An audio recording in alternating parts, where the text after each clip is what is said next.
Você sabe o que é o arquétipo do Puer Aeternus ou da criança eterna e por que a gente pode correlacioná-lo com as músicas Maior Abandonado e Subproduto de Rock do Cazuza e do Barão Vermelho? Bora tomar um café e bater um papo? Olá, eu sou Rodrigo César e você está no meu canal. Para quem está chegando agora, bem-vindo, bem-vinda. Eu sou psicólogo junguiano e também ator e dramaturgo.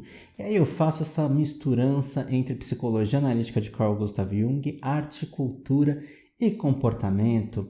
Eu sempre acabo mesclando, algum livro, vídeo, filme, conto, música e sempre trago aqui para vocês essa correlação diretamente com a psicologia analítica, para a gente compreender melhor os conceitos do Carl Gustav Jung, que foi um psiquiatra suíço, fundador da psicologia analítica.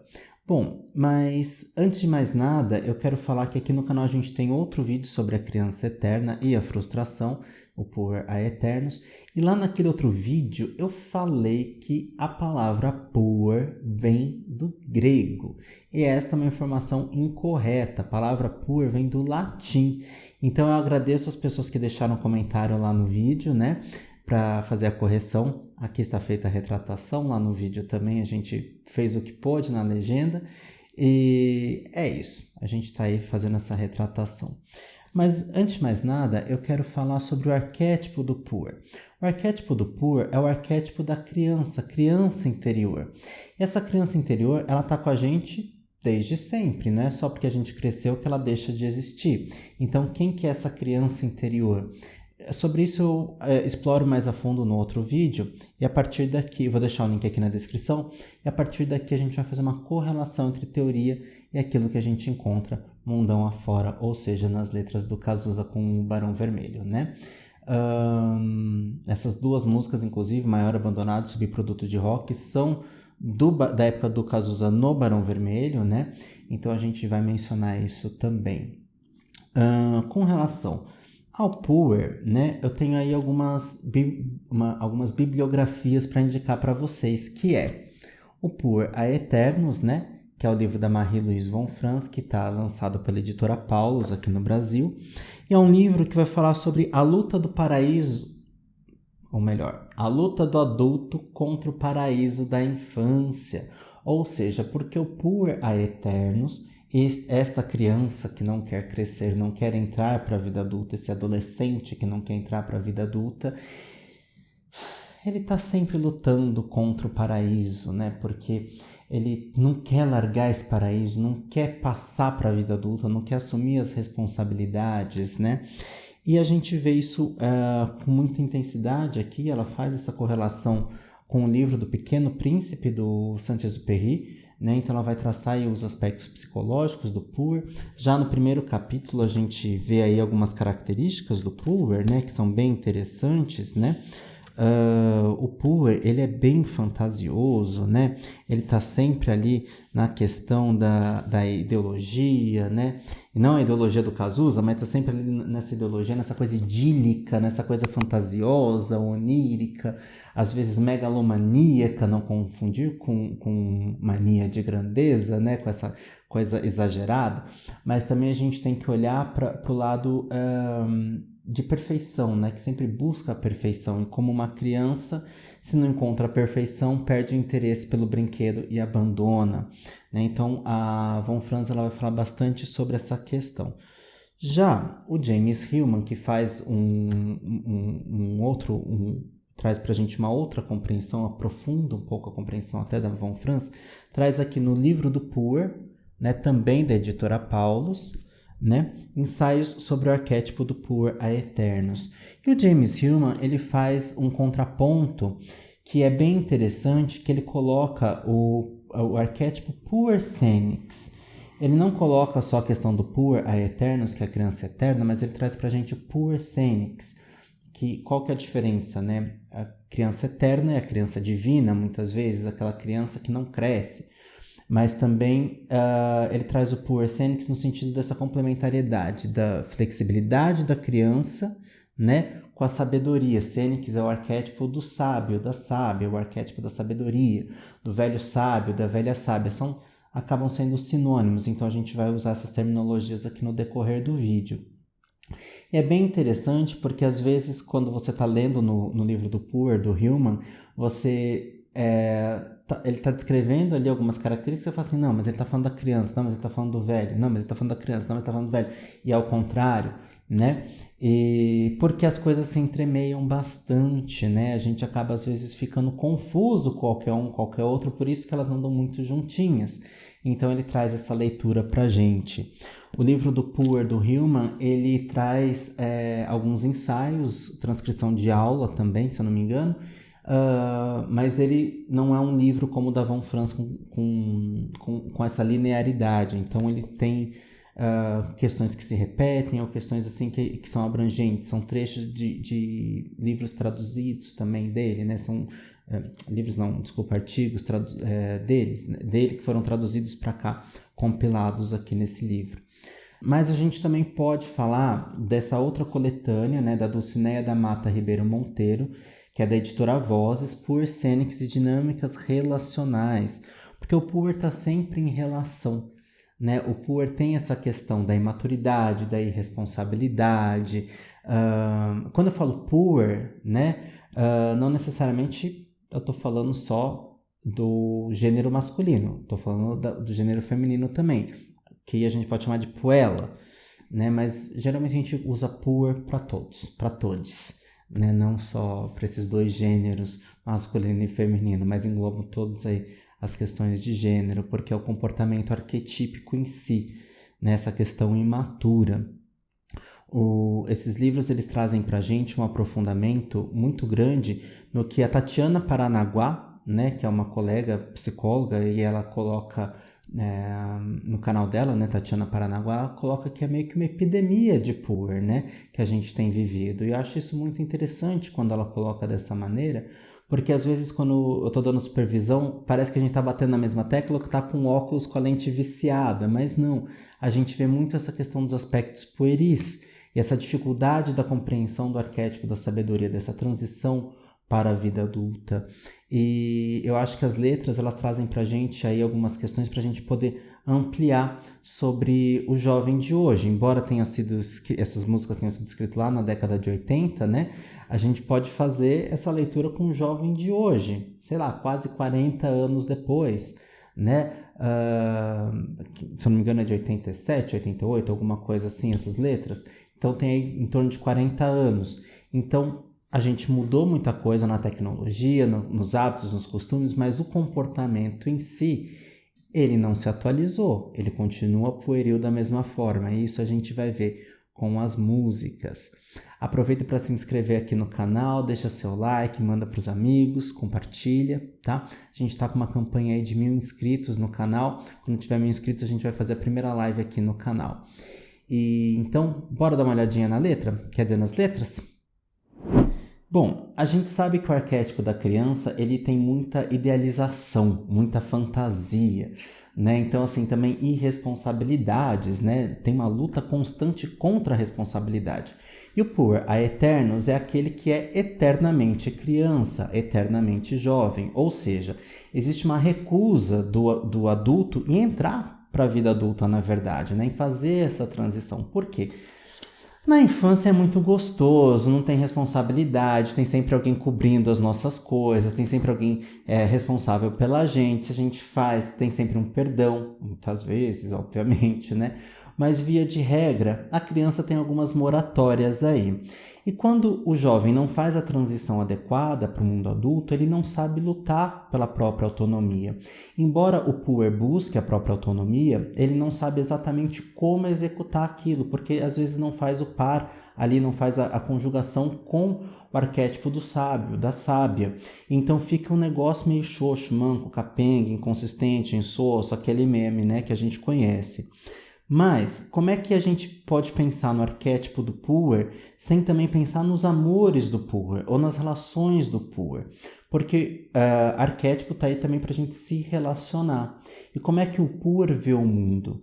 O Poor vê o mundo de uma forma onde as coisas se resolvem muito fácil. Então, quando lá na frente ele conseguir, ele vai acontecer. Só que ele não chega até lá, porque ele não sabe chegar até lá. né? O Puer só sabe alçar voo, ele não sabe fazer o trajeto, ele tem a dificuldade em fazer o trajeto e depois aterrissar, né? Então ele só sabe levantar voo, porque fica no campo da fantasia, então vai, acontece e tal, mas não tem esse problema de executar, que é o planar, né? Que é o voar, que é o trajeto todo, também não sabe aterrissar, né? Que é a hora que a gente tem que vir para a Terra, né, metaforicamente, e ver o que a gente fez, fazer esses balanços que a gente fez. E o Puer tem uma dificuldade grande de fazer balanço. Por quê? Tudo que a criança faz é lindo, não é? Então, muitas vezes, o Puer acha que tudo que ele está fazendo ali é lindo, né? E tem que ser reforçado, e tem que ganhar o presentinho, a estrelinha dourada na testa. Então, muitas vezes, ele espera essas palavras de afirmação no relacionamento, e ele pisa na bola e não sabe como consertar, porque também não tem uma dificuldade de olhar para si, né? Porque essa questão da sabedoria vem mais com a idade, né? Vem com o aprendizado, e o Puer muitas vezes tem essa dificuldade de olhar para esse aprendizado. Então aqui, olha que interessante, né? Deixa eu ver por qual das duas que eu começo. Eu vou começar com um subproduto de rock que eu acho bem interessante, ao invés de começar com o Maior Abandonado, mas vou com um subproduto de rock, que é: mamãe, tá certo, eu me dei mal na escola. Isso acontece, mês que vem eu melhoro. Mamãe, tá certo, eu pisei na bola, quebrei vidraça, fiz a maior pirraça. Mamãe, tá certo, eu fui pro fundo e não pode. O mar tá bravo, que bode. Ou seja, só que nesse comecinho a gente sabe o quê? Que tem um complexo materno. Muitas vezes o Puer ele acaba buscando ser dependente da mãe ou de alguém que o equivalha. Pode não ser necessariamente da mãe, pode ser do pai também, né? Muitas vezes o Puer está dependente financeiramente dos pais e tem a dificuldade de buscar essa autonomia, tem a dificuldade de ser autônomo, de ser responsável por si mesmo. Então é como se sempre alguém estivesse ali por ele. Então olha lá. Mamãe, tá certo, eu me dei mal na escola. Ok, reconheço, deu ruim aí na escola. Mas isso acontece. Será que deveria acontecer? Ok, se a gente parar para pensar de uma maneira mais ampla, ok, faz parte do aprendizado a gente se dar mal na escola. Mas aqui está dizendo o quê? Que é alguém displicente, que está tentando convencer a mãe, ou seja, mês que vem eu melhoro, porque o Puer está sempre no futuro, né? O Puer está sempre lá na frente. A gente tem um vídeo aqui no canal sobre vida provisória, vou deixar o link aqui também, que é quando eu vou, quando eu for, quando acontecer, quando eu receber, quando me reconhecerem. O Puer tem muito disso, né? Tem um talento que ninguém reconhece, mas ele não vai expor, está sempre esperando alguém, né? Como se sempre o outro fosse o responsável por ele. Ele está sempre esperando também a coisa mais perfeita, a situação mais perfeita, a pessoa mais perfeita, o relacionamento mais perfeito, o profissional mais perfeito, a escola mais perfeita, o carro mais perfeito, a onda mais perfeita, tudo mais perfeito, porque ele é fantasioso e não percebe que a vida não é assim. O Puer tem dificuldade de lidar com a frustração. Então, mês que vem eu melhoro. Beleza? Quebrei vidraça, fiz a maior pirraça. Mamãe, tá certo. Eu fui pro fundo e não pode. O mar tá bravo, que bode. Ou seja, não consegue ouvir não, né? O mar tá bravo. Você entra no mar bravo? Não, ele foi. O eu lírico da canção, né? O eu lírico da canção aqui foi pro fundo, mas que bode. Eu fui pro fundo, não pode. Pô, você tá se colocando em risco. Os puers, né? Os pueris, né? Tem muito... quando eu falo puer, não é só menininho, menininha também, menininha também. São todos, ser humano, tá? Então, quando eu falo puer, serve para qualquer gênero, tá ok? Tem uma dificuldade de lidar com o não, com a restrição, com a frustração. Então, eu fui pro fundo. Não pode, que bode, né? É um saco, mas eu desrespeito, eu vou lá. Por um outro lado, se a gente pegar o arquétipo de maneira positiva, às vezes esses desrespeitos fazem com que a gente avance, fazem com que a gente questione e que a gente alcance novos resultados, novas investigações, novos conhecimentos, novas formas de resolver, o novo. Porém, a gente precisa o quê? Da sabedoria, senão a gente vai sempre fazer o quê? Desrespeitar a coisa que não tem cabimento desrespeitar, né? Aí ele vem assim, ó. Pode cortar a televisão em vitrola, parar o jogo, você é a dona da bola. Vitrola, para quem não sabe, é o Spotify da época, né? Ou qualquer streaming. Mas na verdade antes do CD, existia uma coisa chamada disco de vinil. Tá na moda, tá voltando, então talvez alguns já conheçam isso. Mas a gente colocava o disco para ouvir na vitrola, ou no toca-disco, no 3 em 1, no estéreo, ou aquilo que você quiser chamar. Pode cortar televisão e vitrola. Parar o jogo, você é a dona da bola. Ou seja, você manda. Eu sei que eu pisei na bola, você que manda, mamãe. Né? Olha o complexo materno, mamãe. Só não me xingue de sub e o quê? Subproduto de rock. Será um tipo de nhoque? Ou seja, é a mãe falando assim, você é um subproduto de rock. Né? Ou seja, até isso que você está fazendo não está servindo muito não, meu filho. Então cai na real que o que você está fazendo não é tudo isso que você está achando que é, não. Né? E aí o Poor também, às vezes, ele desconhece muito do mundo, né? Então, assim, obviamente que quem escreveu essa letra sabe o que é subproduto, sabe quais são os tipos de nhoque, mas ele tá fazendo a rima aqui, mas muitas vezes o Poor, ele não conhece as coisas do mundo, não tem a malícia para conhecer e articular conceitos. Então, muitas vezes, quando a gente está diante de um Poor, a gente fala uma coisa, a pessoa se maravilha como se aquilo fosse a maior novidade. Por quê? Fica sempre ali naquele mesmo mundinho. Muitas vezes não vai para o mundo para conhecer coisas novas. Ou se vai muito, às vezes, num foco só e ignora outras coisas também, né? Então tem essa questão aqui que eu acho super interessante. E mais, quem conhece a música sabe que tem um coro aqui nessa hora, né? Que as meninas que cantam, né? Subproduto de rock, será um tipo de nhoque. E aí ele fala, alguém me deu um toque, o que quer dizer? E as meninas gritam, né? Que é tipo, eu. O Poor, ele é muito sedutor, porque ele adora ser o centro das atenções. Né? Então, eu acho uma sacada gigante dessa música aqui, que botaram as menininhas lá para pagar pau pro eu lírico da canção. Então, o Poor também tem disso, ele precisa muito dessa bajulação, dessa validação externa, porque muitas vezes ele não se garante e precisa que os outros estejam ali para dizer para ele o que fazer. E isso fica muito evidente na outra letra, que é Maior Abandonado, que é: eu tô perdido, sem pai nem mãe, bem na porta da tua casa. Então, vamos lá.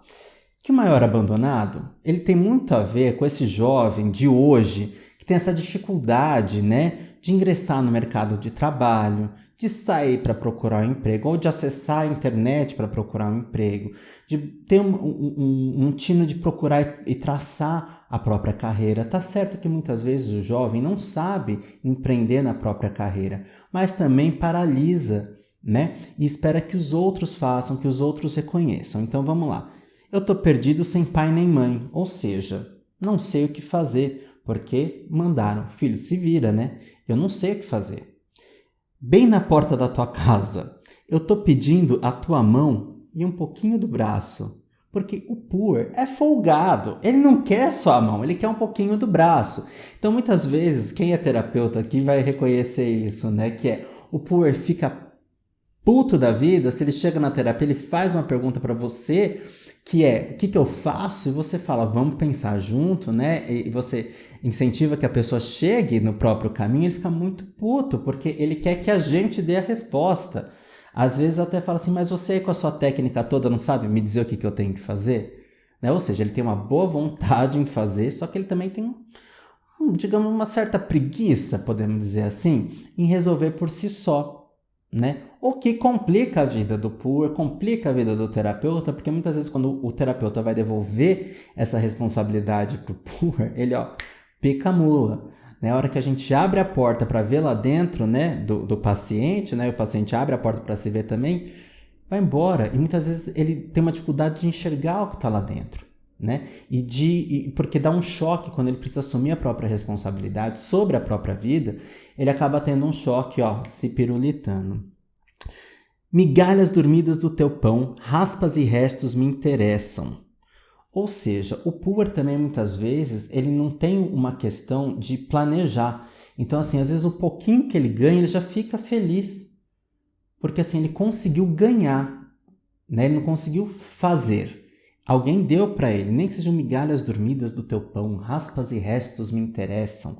Porque assim, eu sou tão incapaz de conseguir algo por mim que o que você me der tá bom, né? Então, muitas vezes tá ali, a pessoa tá querendo, sei lá, vamos lá, um celular novo, mas tá esperando alguém ajudar ele a comprar ou tirar no cartão de crédito ou ganhar uma mesada, mas ele não tá pensando em fazer o dinheiro para isso.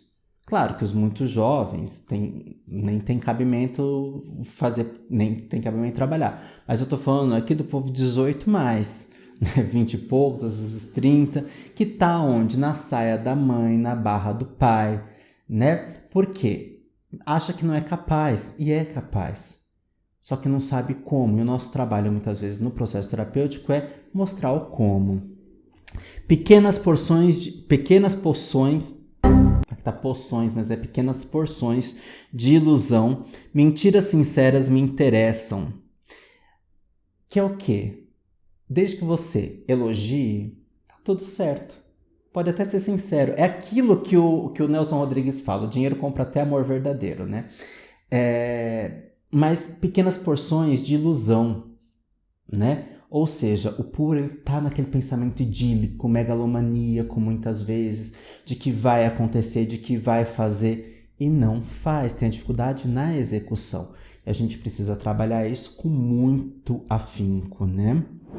Eu tô pedindo a tua mão, me leve para qualquer lado, só um pouquinho de proteção ao maior abandonado.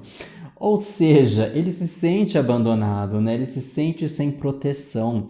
E ele tá pedindo o quê? A nossa mão, me leve para qualquer lado. Porque ele não tem aquela facilidade de sair tateando, né? Igual o bebezinho às vezes tem, né? De sair tateando, pegando, pondo na boca, enfiando o dedo onde não deve e tal. Parece que com o tempo esquece que é possível fazer isso. Mas o Pur, ele tem essa dificuldade e ele precisa que alguém diga para ele o que ele tem que fazer. Que geralmente é um adulto responsável, né? E às vezes quando chega na terapia, o Pur, ele vem pra gente e pede muito a nossa orientação e se incomoda se a gente devolve para ele pensar sobre as próprias questões, sobre a própria responsabilidade, né? Sobre o próprio desejo. Às vezes vem e fala assim, o que eu posso fazer? Me diga aí o que eu posso fazer. Né? O que eu posso gostar, que hobby, que carreira, que trabalho, né? E não é a gente que vai dizer, né? A gente pode até, a quatro mãos, descobrir o que a gente pode fazer conjuntamente para ele descobrir isso.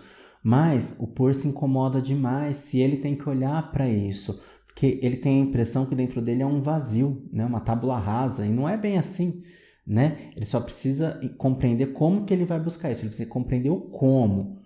Mas ele tem dentro dele a resposta que ele está buscando, mas ele acha que não, então ele projeta no outro, né? Fica nessa questão aí desse vínculo fantasioso. E aí, como a gente às vezes não dá essa resposta, acha que a gente não é o melhor profissional e vai embora também.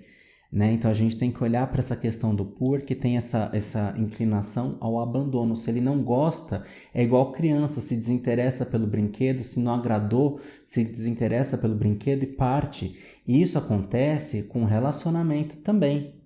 Né? Na música exagerada a gente pode pensar sobre isso, né? Que é um amor exagerado, megalomaníaco, te trago 1000 rosas roubadas, porque ele não vai comprar a rosa, ele tá sem grana, então ele vai o quê? Roubar as rosas, né? E aí fica romântico, né? Roubei as rosas, né? Mas na verdade, se a gente parar para olhar, né? Então, quantas vezes o Puer não compra o presente, né, pro outro com o dinheiro do pai? Faz as doações com o dinheiro do pai. Um aspecto interessante do Pur é ficar se enfiando só em trabalho voluntário. Não é bacana trabalho voluntário? É, só que quem está custeando isso? Né? Ok, de repente a pessoa às vezes até tem uma condição financeira que a família possa custear, mas é interessante porque não vai ter o aprendizado em relação ao dinheiro, né? Então, o que a gente percebe dentro da psicologia financeira, né? Essa dificuldade, muitas vezes, de lidar até com o dinheiro, que é uma maneira infantil, que é o quê? Passo no cartão de crédito, lá na frente, o dinheiro vai entrar.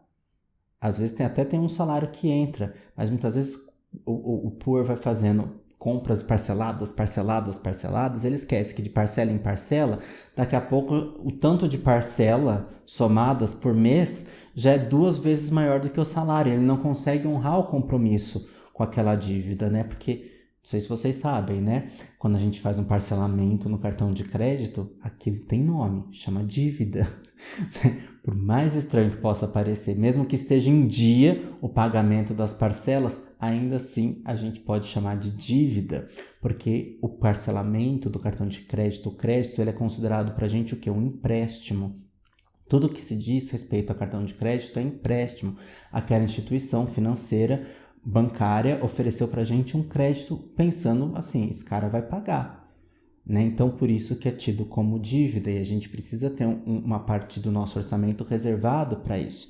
Então, o poor, né, ele está muito nessa questão aqui. Eu não me reconheço grande o suficiente para não precisar comer raspas e restos. Né? E eu não estou falando da questão socioeconômica do nosso país, eu estou falando de maneira metafórica. Tá? E isso aqui independe de classe social também, porque isso aqui é comportamento. A gente tem todas as classes sociais agindo de maneira pueril, tá? E, em alguns casos, até literalmente raspas e restos, migalhas dormidas do teu pão, mas a maioria das vezes eu estou falando o quê? Metaforicamente, né? Então, o poor, muitas vezes, ele não percebe que ele acaba sendo um peso financeiro para outras pessoas. Então, fica escolhendo trabalho, Por quê? Ok, a gente sabe que a gente tem que estar num trabalho prazeroso, que a gente gosta, mas a gente não pode esquecer também dos boletos que estão vencendo. E que se eu não estou pagando e tem alguém pagando, né? Uma vez eu estava vendo um curso da Natália Arcuri, que tem o canal Me Poupe aqui no YouTube, e ela fala assim, você não paga aluguel? De quem que é essa casa? Do teu pai? Quanto seria o aluguel? R$1.000 por mês? Então, ao final de todo ano, você está devendo 12 mil para o teu pai. Né, para os teus pais, porque esse dinheiro seria dele. Mas meu pai faz de bom grado. Faz de bom grado. Mas se a gente parar para pensar, né, de quem que é esse dinheiro? E eu vi uma razão aí nesse argumento dela.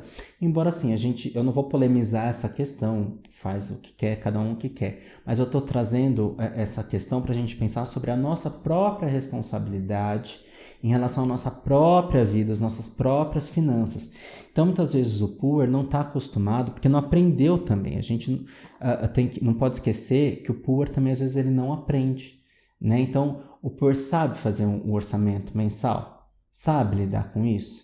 Né? Às vezes sabe, mas acaba estourando. E esquece que, por exemplo, se eu quero pagar dívida, eu tenho que fazer renda, e não tenho o suficiente, eu tenho que fazer renda extra. Mas o que acontece, às vezes vai para a agiota, e aí se ferra, aí pede dinheiro emprestado para alguém que dá, não consegue pagar, pede dinheiro emprestado para o banco porque tem carta de crédito, vai lá e se ferra, né? Então fica o quê? Eu sou o maior abandonado, eu não dei certo na minha carreira, e só serve aquela carreira daquele jeito que eu idealizei, e tem uma dificuldade de ter um jogo de cintura e se adaptar à realidade, né? E aí acaba ficando frustrado. Porque não está pensando em todas as possibilidades, né? Eu não estou romantizando a meritocracia aqui, não. Pelo contrário, esse canal é extremamente contra a meritocracia. Mas a gente precisa encontrar meios, né? A gente é muito criativo. Inclusive, o arquétipo do poor, como eu mencionei há pouco, é o arquétipo responsável pela criatividade. Então, a gente pode exercitar bastante isso, bastante formas de encontrar caminhos, tá? Bom, me leve para qualquer lado, só um pouquinho de proteção, ao maior abandonado. Aí, teu corpo com amor ou não, raspas e restos me interessam. Então, assim, muitas vezes o poor, ele suplica aquele amor que ele não recebe, né? Aquele amor não correspondido. Inclusive, temos um vídeo aqui no canal que é dos mais vistos, que é sobre amor não correspondido. Que é isso, eu fico apaixonado, ok, o sentimento é nobre, tá ali, acontece, mas e aí, o que eu faço com esse sentimento se ele não é correspondido? Sofro, escrevo poesia, escrevo música, tento sublimar isso de alguma forma, escrevo dramaturgia, livro, enfim, vivo. Mas antigamente, a gente pensar lá na época dos trovadores, na época dos românticos, né, do romantismo e tal, o pessoal morria de tristeza. Né? Tem aquela letra do Paralamas do Sucesso, né? E a mocinha se perdeu olhando o sol se pôr. Né? Que final romântico, morrer de amor. né? Ou seja, essa coisa idealizada, porque precisa me amar, né? O outro precisa estar ao meu serviço. Então, teu corpo, com amor ou não, o que importa é o meu desejo, né? Porque a criança é egocêntrica, tudo gira em torno da criança. Então, não importa se o outro não quer, importa o que eu quero. E não é assim que funciona, né? Hoje a gente poderia falar que, inclusive, essa frase aqui é cultura do estupro, né? Mas na época que isso aqui foi escrito não tinha essa conotação. Mas hoje a gente pode extrapolar e pensar nisso. Mas é isso, gente. O senhor Agenor de Miranda Araújo Neto, mais conhecido como Cazuza, e o senhor Roberto Frejá estão de parabéns por essa letra. E os dois também são responsáveis por subproduto de rock, né? Eu acho bem interessante. Agora, exagerado, acho que tem outros autores também. Acho que não tem participação do Frejá. Mas tem, acho que do Leone, do produtor também do Cazuza, né? Porque acho que exagerado vem quando o Cazuza sai do Barão Vermelho, se eu não me engano, né? E O Nosso Amor a Gente Inventa, eu acho que também tá nessa levada de músicas do Cazuza, se eu não me engano. Me corrijam aí nos comentários caso eu esteja errado. Porque é isso, pessoal. O Puer, ele tem essa dificuldade, né? Ele tem essa resistência em fazer a transição para sair do próprio umbigo, para sair do me agrade, né? Para fornecer para o outro. Então, no relacionamento do Puer, muitas vezes, relacionamento amoroso, qualquer defeito na outra pessoa já significa tchau, né? Uns dizem que isso tem a ver, né? Uns autores dizem que isso tem muito a ver com o meu movimento inconsciente, né? De buscar sempre aquela perfeição que o Puer encontra na mãe, né? Então eu estaria sempre procurando essa pessoa perfeita no relacionamento. Pode ter a ver? Pode. Dá para generalizar? Não, né? Mas a questão pueril tá aí. Então, pessoal, eu fico muito feliz que vocês estejam comigo até aqui no vídeo. Eu tô numa campanha para a gente chegar aos 1000 inscritos no canal. Quando tiver os 1000 inscritos no canal, a gente vai fazer a nossa primeira live diretamente pelo YouTube, não é lá pelo Instagram. E eu tenho uma proposta. Me digam aí se vocês curtem essa ideia de fazer um react da entrevista que o Jung deu, que tá aí no YouTube. Mas a gente fazer um react, né, com convidados, obviamente, não só eu, mas com convidados, a gente fazer esse react. Eu já tenho aí na cabeça algumas pessoas que eu tô pensando em chamar. Uma delas eu já chamei, já teve aí o ok, que é a Andrea Crispim, que tem live aqui com a gente também, né? Tem algumas lives com a Andrea aqui no canal também. E a gente fala sobre essa entrevista do Jung, né? E junto com os comentários de quem estiver assistindo a live também, a gente interagindo, fazendo aí nossa festa bem gostosa. Qualquer dúvida em relação ao tema, vocês podem deixar aqui na caixa de comentários, ou me chamar lá no Instagram, tanto o R. César C quanto o Rodrigo Casimiro Psicólogo, né? Um é o pessoa física, né, e artista, o outro é o do psicólogo, mas vocês também podem me acionar lá pelo Twitter também. Vocês têm livre acesso aí para falar comigo, tá bom? E no que eu puder, no que eu souber, eu respondo, né? Que não, senão a gente vai buscar e chega aí nas questões. Mas me digam, o que vocês acham dessa ampliação que eu fiz das letras? Né? Vocês acham que tem a ver, não tem a ver? Me digam também se vocês querem ampliar para algum outro aspecto simbólico, vão colocando aqui na caixinha de comentários. Deixa seu like, aproveita para se inscrever no canal. Eu estou retomando aos poucos os vídeos aqui no canal. Eu vou trazer bastante questão também de psicologia financeira. Enfim, minha pós-graduação está quase no final, então já vou logo mais poder falar com mais propriedade. Eu quero trazer para a live lá no Instagram o Christopher Garotti, também para falar sobre finanças, né? Sigam o canal dele também. O Christopher Garotti é excelente na questão das finanças. E é isso, pessoal. A gente sempre tem as nossas parcerias, os nossos colegas. A gente sempre vai trabalhando e aprendendo bastante, tá bom?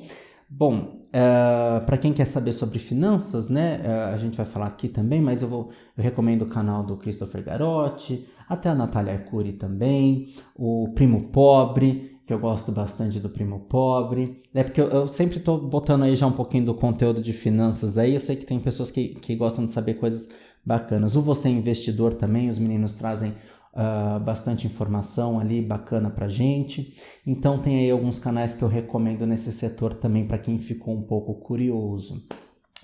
E só para compartilhar com vocês o meu trabalho, né, de conclusão de curso dessa pós, ele está voltado para psicólogos que querem trabalhar essa questão financeira na própria carreira e na própria vida, né? Então, esse projeto é o que eu estou trabalhando, é o que eu venho trabalhando em supervisão, o que eu venho trabalhando em terapia também com alguns pacientes que são colegas de profissão também, né? Porque essa questão da gente virar a chave, a gente precisa ter essa consciência financeira também. E a gente vê que muitas vezes, puerilmente, a gente se afasta dessa questão. Então, tá tudo interligado. Por que eu estou mencionando essa parte financeira? Por conta do maior abandonado que quer raspas e restos. E isso não cabe mais no arquétipo da sabedoria, tá certo? É isso, a gente sabe das questões sociais, não sou imprudente de negar essas questões sociais, mas a gente também precisa, de fato, olhar para a própria responsabilidade, não dá para colocar tudo na conta do outro, a gente tem que olhar sim para aquilo que a gente pode fazer, tá certo? Então é isso, me sigam aqui, me sigam lá no Instagram também, no Twitter. Lá no Instagram também eu falo um pouco sobre a parte, minha rotina fitness, de emagrecimento, de treinos, que às vezes aparece um pouco aqui no canal também. Um grande beijo e até o próximo vídeo. Tchau!